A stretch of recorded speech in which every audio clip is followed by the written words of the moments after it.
આપણે જે સ્વર્ગવાસી આત્મા માટે બધું રિમિક્સ ને જવાનું ચાલે છે, હિન્દી ને ગુજરાતી મિક્સ કરીશું. હા, આમાં કેવું થાય ખબર છે, હિન્દીમાં ગુજરાતી પણ છે બધું આત્મા એક જ. બહુ સુંદર ભજન ચદરિયા ઝીની રે ઝીની. આમાં શું આપણા બાજુ આ તો અર્થ શું થાય ખબર છે, 9-10 માસ બોનલ નહીં લાગે. માના ગર્ભમાં બાળકનો જન્મ થાય, 9-10 માસ સુધી રહે.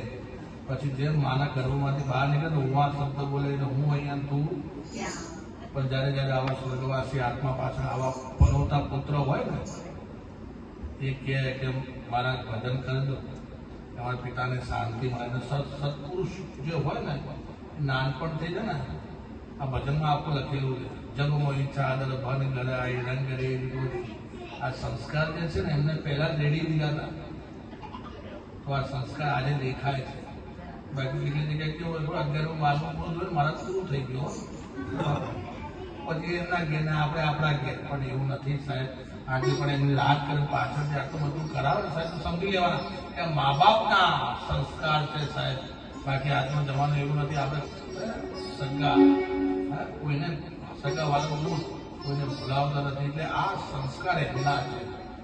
તો આજે આપણે આ ભજનમાં કીધેલું છે કે ધ્રુવ પ્રહલાદ સુદામા ને ઓળી નિર્મલ કીની ચંદરિયા.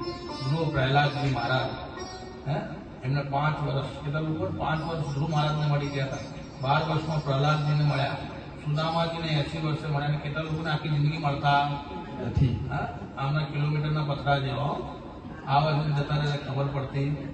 પણ એ વસ્તુ ચોક્કસ છે કે એમને જે સંસ્કારો આપ્યા, એના સંસ્કારથી આજે આપણે જે આનંદ કરીએ છીએ ને એમને આનંદ થાય છે. આવું સત્કર્મ થઈ રહ્યું છે. તો આવો પ્રસંગ આચાર્ય આગળનો આપણને કર્મ કરાવે, સાંભળીએ છીએ.